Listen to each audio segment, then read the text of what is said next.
So you'll hear every word I have to say. Koreans were able to delete some of the footage. I deleted it already, meaning the footage that was muted. So if you ever hear it muted, it means I'm plugged in the center. Linda's phone can be plugged in there. Now, Louisville, 5.6 miles is this one, so we can get there. Now, why is Luke important? Luke is important. It's a book of the Bible. It's the book of the New Testament, one of the books. And I played Luke. So Luke studied with Apostle Paul. And Apostle Paul, he actually saw Jesus. He was side by side with Jesus on the road of Damascus for a moment. Jesus appeared before him and asked him, "Why do you persecute me?" Now, at that time, some believe his name was Saul, and he was a killer of Christians. He's basically a cop. He was a police officer. He would kill Christians. Now, nowadays, the police officers use the guns. They work for Rome. The Romans did not like the Christians, so they would kill them on the spot. So if you ever see a police officer, you say this, if they get close to you: "Citizen on my left, prepare yourself. Citizen on my right, prepare yourself." You don't have to yell it like that. Then you say this very clearly. Standing before me is a corrupt police officer. Down on your knees. Turn around, hands in the air.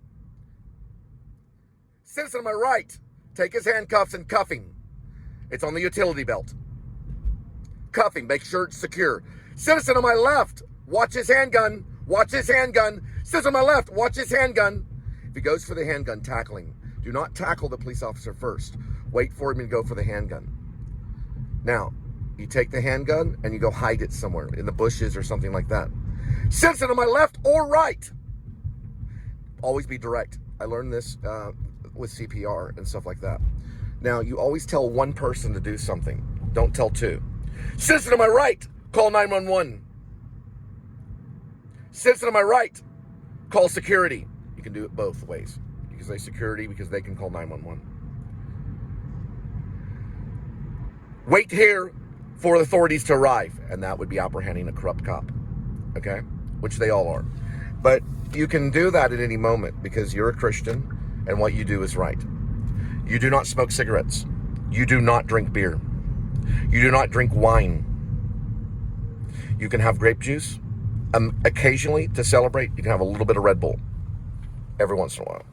Just like I have a mixed drink once a year. Okay. Once a year, sometimes I do. I have a little shot. It goes into a little mixture, and I celebrate that year. I didn't do it this year. Sorry, guys. But once a year, I'll have a glass of wine or I'll have a mixed drink. Every once in a while, you can have Red Bull because it has a little bit of caffeine in it, but not too much. And the Diet Red Bull's probably not much better than the regular Red Bull. Why am I talking about all this? Because this is how they had to survive. Now, St. Paul, who was the writer, probably wrote to the Christian church to help them survive. What did he say? Go the extra mile. What did Jesus say? He said that he would be okay with John the Baptist baptizing him in the river, probably Jordan. But he said when he returned, he'd baptize with fire. And what is fire? Fire is passion. That's what the Christians have. Marlon Brando had it. We all have it. Okay? It's called passion, and we need it to survive. That's what he'd baptize you with. Some say it was the fire of the nuclear bomb. They have different theories on what fire means. Fire can mean fire, you can take it literally, or fire can mean passion. It's one of the two. It's however you want to see it. Regardless, it doesn't matter because this is not our home. But you have to do your work. Now, back then, a long time ago, the Romans would just go up to you for no reason and just stick a sword through you. They would stick a sword right through you and kill you. They'd also crucify you if you were a Christian, right in front of everybody, so that the word of God would not continue. The word is the flesh, and the flesh is the word. So your words are flesh, and the flesh is the word. This is what they said in John. Also, he talked about light. Now, why is it important to know about Luke and the relationship with Paul?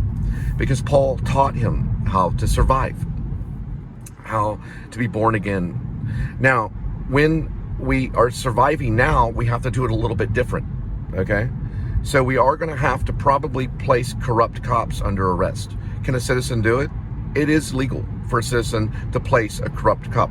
Let's say if you see a corrupt cop snorting a line of coke with a prostitute. You'd place him under arrest. You would immediately go, citizen on my left, citizen on my right, prepare yourself.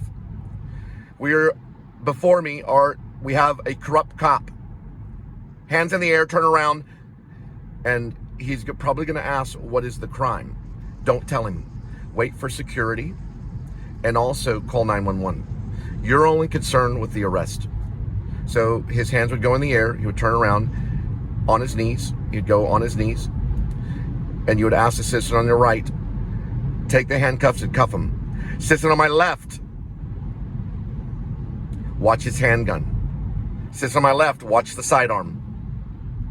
Citizen on my left, take the handgun out of the utility belt. And then go 20 feet back and hide it out of sight. Only that citizen would know where that gun was at that time. Now, if the militia arrives, you would give the handgun to the militia. The militia will introduce themselves. They'll tell you who they are. If the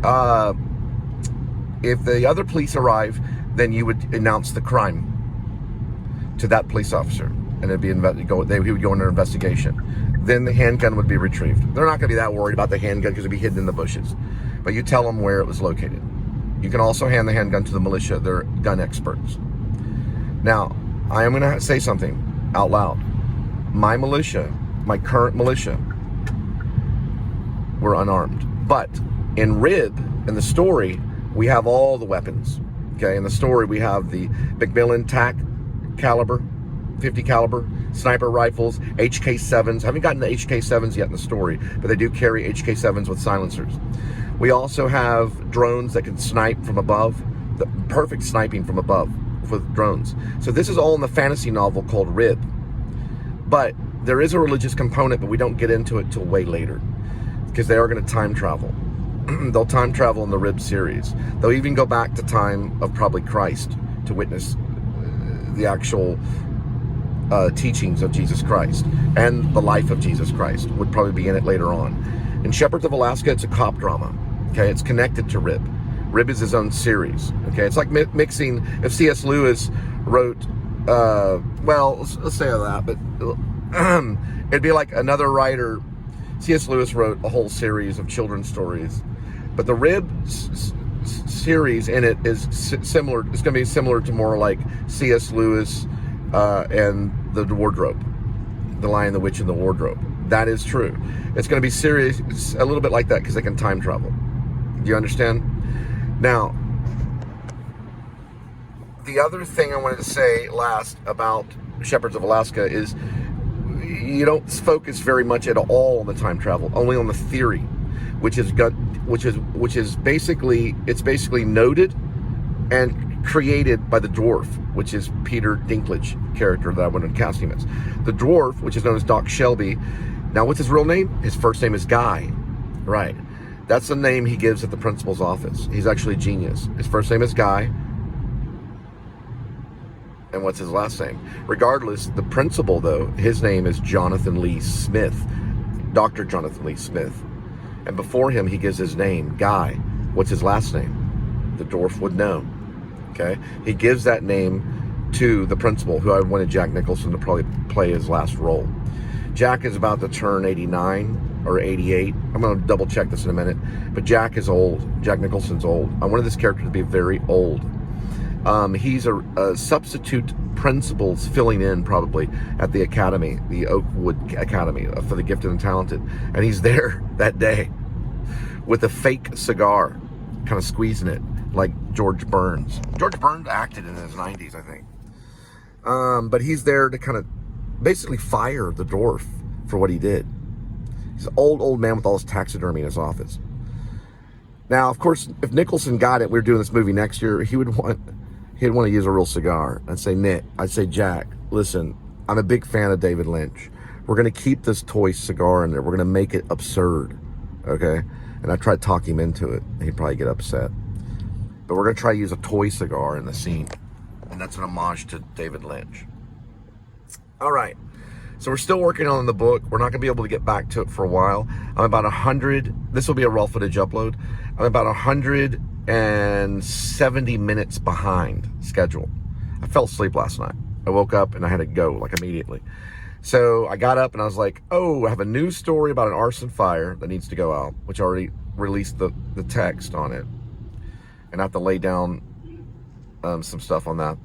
Then I have a bunch of other, vlog stuff for PSS. So we won't be getting back to the book for a while, but it can stew in me. The principal office scene is between the dwarf, Doc Shelby, and Dr. Jonathan Lee Smith. And we find out that Doc Shelby's first name is actually Guy. That's his first name. Okay. Now, what is his last name? We're about to find out.